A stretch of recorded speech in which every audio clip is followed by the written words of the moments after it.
Episode 119। आधे घंटे में हम तीनों बदले हुए हुलिये में खड़े थे। मैं और तैमूर शलवार सूट में थे। हमारे सरों पर अब सिंधी टोपियां थी और कंधे पर अजरकें पड़ी थी। शाजिया ने भी ढीला ढाला शलवार सूट पहन लिया था। उसके सर पर बड़ा सा दुपट्टा था। ये कपड़े हमने एहतियातन अपने बैग में रख लिए थे। मेन रोड पर आकर हम एक दूसरे से अलग हो गए। शाजिया और तैमूर वहीं किसी बस के इंतजार में खड़े हो गए। मैं शोल्डर बैग अपने शाने से लटकाकर आहिस्ता आहिस्ता वहां से रवाना हो गया। सूरज गुरूब होता जा रहा था। मैं खालिउल ज़हनी के आलम में आगे बढ़ता रहा। यूं ही चलते हुए मुझे 1 घंटा हो गया था। अब तक मेरे नजदीक से 2-3 बसें और कई गाड़ियां गुजरी थी, मगर मैंने किसी को रोकने की कोशिश नहीं की थी। मेरा इरादा था कि पैदल ही किसी बस्ती तक पहुंचूंगा और एक रात वहां गुजार के सुबह जमाली के गोट की तरफ रवाना हो जाऊंगा। फिर चलते चलते मुझे खुद ही ख्याल आया कि मैं आखिर इतनी परेशानी उठा के जमाली के गोट क्यों जा रहा हूँ। उसने वाज़ेह तौर पर तो कुछ नहीं कहा था। अगर उसके पास ग्लोरिया के बारे में कोई इत्तला ना हुई तो मेरी सारी मेहनत जाया हो जाएगी। हो सकता है जो बात उसकी नजरों में अहम हो, मेरे नजदीक उसकी कोई अहमियत ना हो। खैर, देखा जाएगा।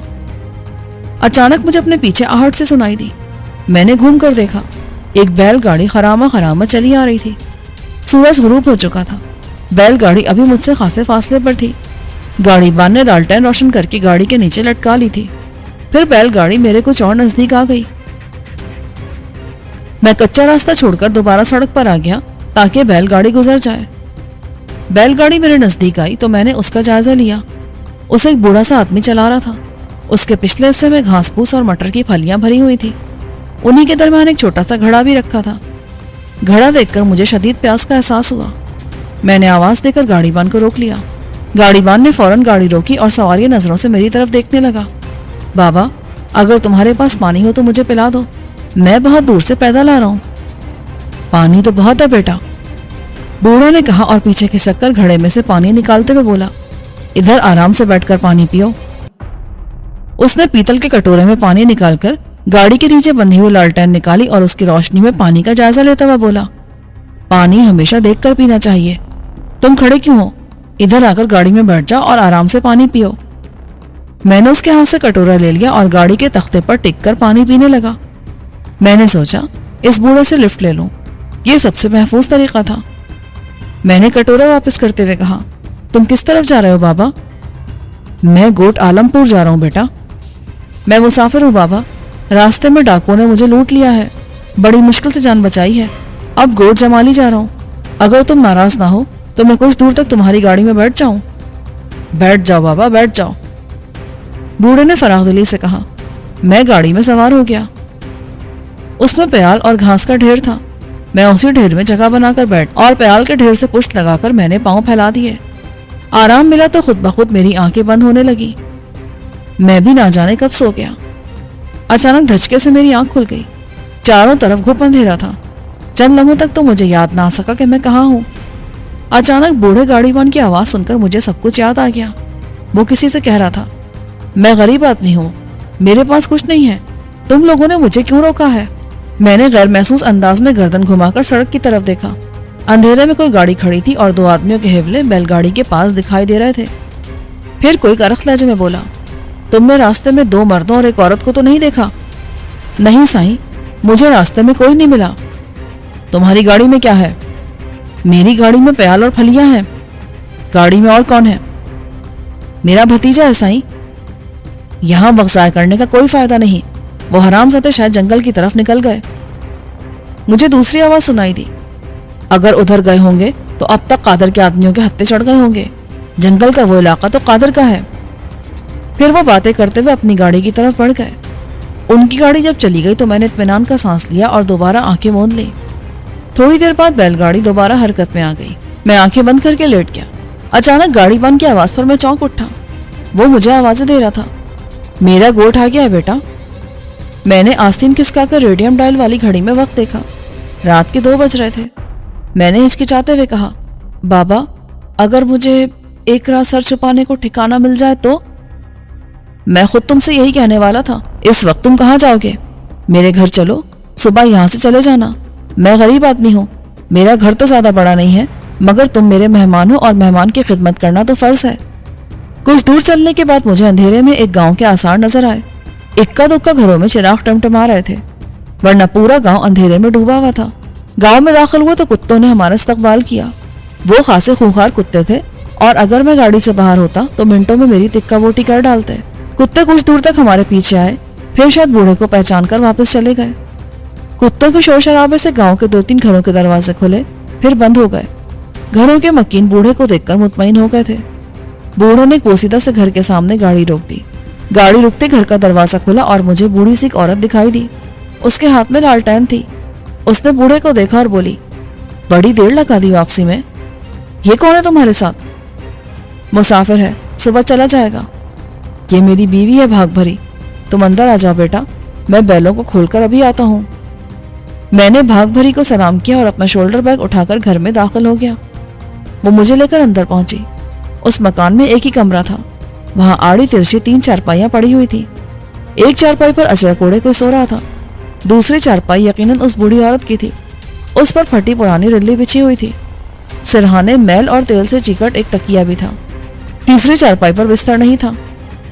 बूढ़ी औरत ने लालटेन एक कुंडे पर लटकाई और जल्दी से टूटा फूटा टीन का एक बक्स खोलकर निस्बतन बेहतर रल्ली निकालकर पलंग पर बिछा दी। बैठो बेटा, उसने नहीफ आवाज में कहा। मैं आहिस्ता से बैठ गया।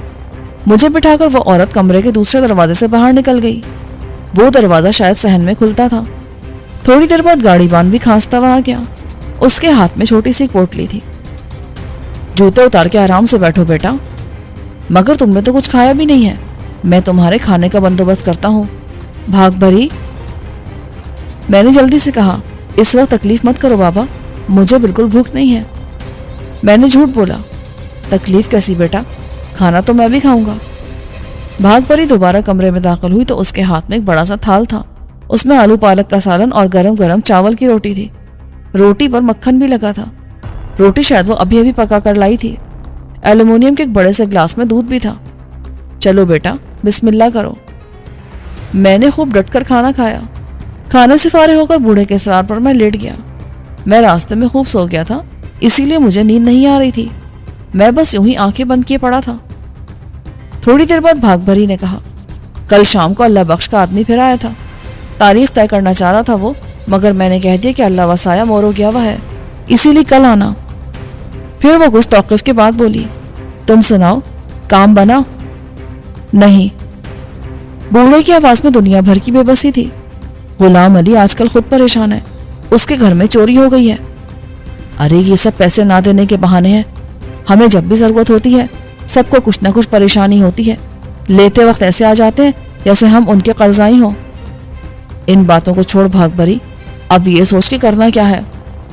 हम कर भी क्या सकते हैं? अगर हमने इनकार किया तो अल्लाह बख्श हमारा गोठ में रहना दूभर कर देगा। रईस भी उसके साथ है, हम क्या कर सकते हैं? भाग भरी की आवाज भर आ गई। तो 10,000 के लिए अपनी बेटी को उस बूढ़े के हवाले कर दूं? मैं शहजादी को अपने हाथों से मार दूंगा, मगर उस पर जुल्म नहीं करूंगा। तो फिर मुझे अभी मारो बाबा।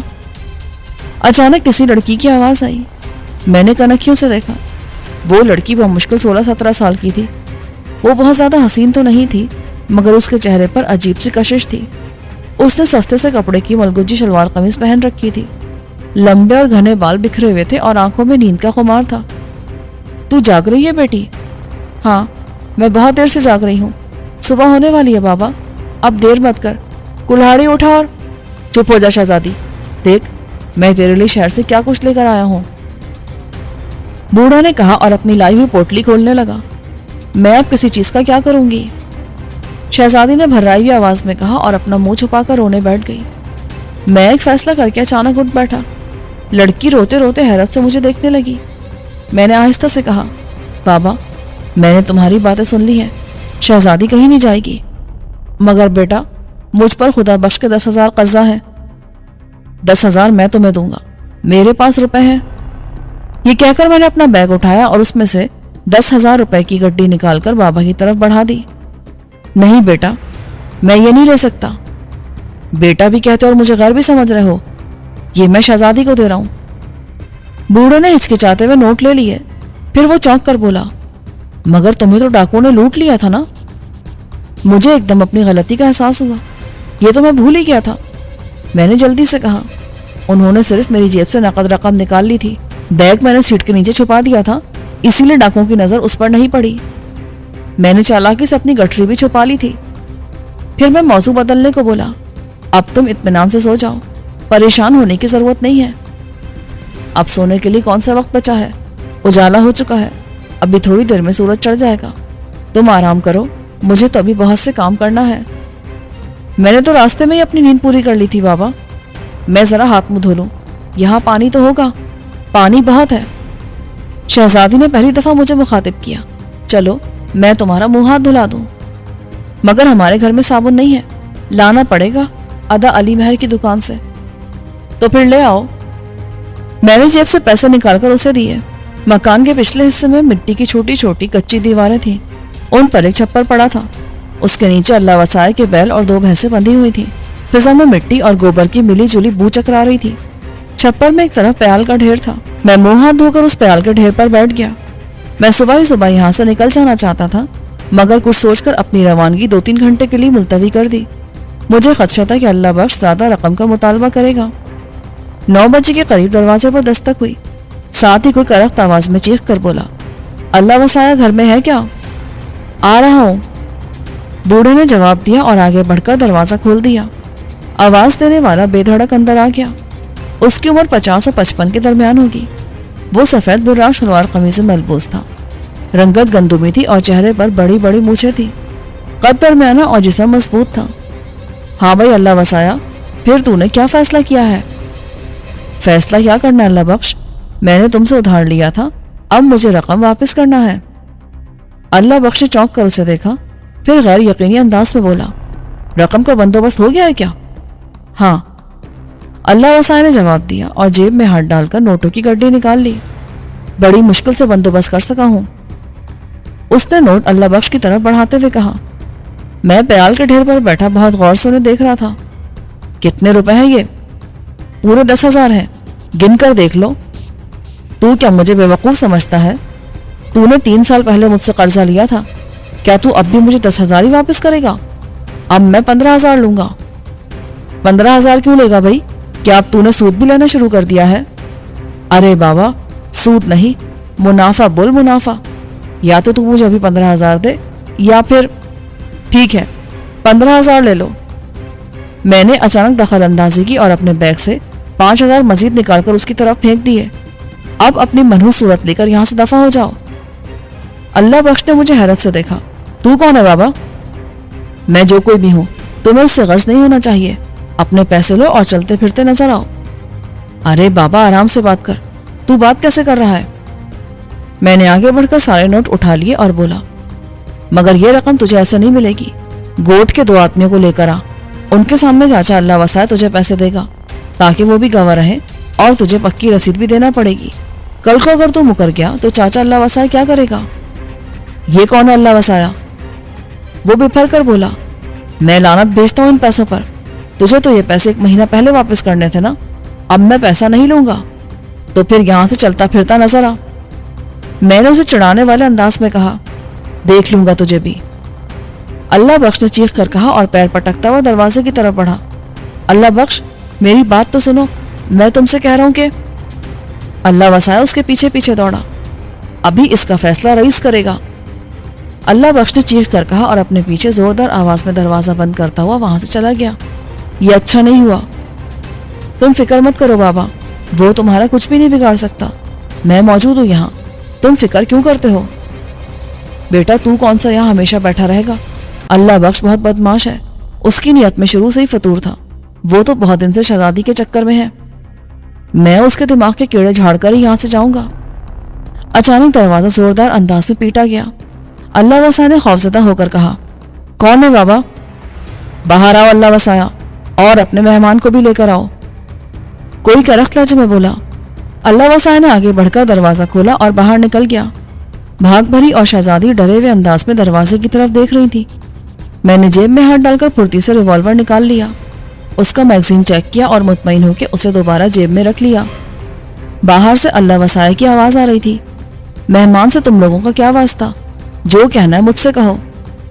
तुम्हारे मेहमान ने अल्लाह बख्श की बेइज्जती की है, शराफत से उसे हमारे हवाले कर दो, वरना हम घर में घुसकर खुद ही पकड़ लेंगे। मैं दरवाजा खोलकर अचानक बाहर निकल आया। उन लोगों ने चौंक कर मुझे देखा। वो 3 थे, انہوں نے گہرے رنگ کے ڈھیلے ڈھالے شلوار سوٹ پہن رکھے تھے، قد درمیانے مگر جسم خوب پلے ہوئے تھے، دو کے چہروں پر خوب گھنی داڑیاں تھیں، ان کے تیور خطرناک تھے، ان کے شانوں سے گول پھل والی خوفناک قسم کی کلہاڑیاں جھول رہی تھیں۔ مجھے دیکھ کر انہوں نے وہ کلہاڑیاں ہاتھوں میں کر لی۔ کیا تکلیف ہے تم لوگوں کو؟ تم ہی اللہ وسائے کے مہمان ہو؟ مہمان تو نہیں ہوں، اللہ وسائے میرا چاچا ہے، مگر تم بتاؤ تمہیں کیا پریشانی ہے؟ تم نے اللہ بخش کی بے عزتی کیوں کی ہے؟ اگر اس کی بے عزتی ہوئی ہے تو اسے خود آنا چاہیے تھا، اس نے تمہیں کیوں بھیجا ہے؟ تمہیں رئیس کی اوطاق تک چلنا ہوگا۔ میں تمہارے رئیس کو نہیں جانتا، اسے مجھ سے بھلا کیا کام ہو سکتا ہے؟ پھر بلانے کا یہ کون سا طریقہ ہے؟ اچھا تم لوگ چلو، ہم ابھی آتے ہیں۔ اللہ وسائے نے جلدی سے کہا، اسے تو ہم ساتھ لے کر ہی جائیں گے۔ تم کیا زبردستی کرو گے میرے ساتھ؟ ہم تیرے ہاتھ پاؤں باندھ کر وہاں لے جائیں گے، ہم لوگ اتنے مردار نہیں ہیں کہ باہر سے آیا ہوا کوئی آدمی ہماری بے عزتی کر کے چلا جائے۔ میں جھگڑا بڑھانا نہیں چاہتا تھا کیونکہ میرے پاس زیادہ وقت نہیں تھا، اس جھگڑے میں پورا دن بھی ضائع ہو سکتا تھا، یہ بھی امکان تھا کہ جھگڑا زیادہ بڑھ جائے تو پولیس کی مداخلت ضروری ہو جائے۔ یہی سوچ کر میں نے نرم لہجے میں کہا، میری تم سے یا اللہ بخش سے کوئی دشمنی نہیں ہے، تم لوگ اوطاق میں چلو، میں چاچا کے ساتھ ابھی رئیس کے اوطاق پر پہنچتا ہوں۔ میرے نرم لہجے سے وہ یہ سمجھے کہ شاید میں ان سے اور ان کی کلاڑیوں سے ڈر گیا ہوں۔ ان میں سے ایک ڈپٹ کر بولا، جب ہم نے کہہ دیا کہ تجھے ساتھ لے کر جائیں گے تو پھر لے کر جائیں گے، خاموشی سے ہمارے ساتھ چل دے ورنہ۔ میں نے بڑی مشکل سے خود پر قابو پایا، چلو کہاں چلنا ہے؟ ٹھہر جا بیٹا، میں بھی تیرے ساتھ چلتا ہوں، اللہ وسائے نے کہا اور لپک کر گھر میں گھس گیا۔ وہ واپس آیا تو اس کے شانے سے بھی چمکدار پھل کی کلہاڑی لٹک رہی تھی، اس نے سر پر بہت اجلت میں اجرک کی پگڑی بھی باندھ لی تھی۔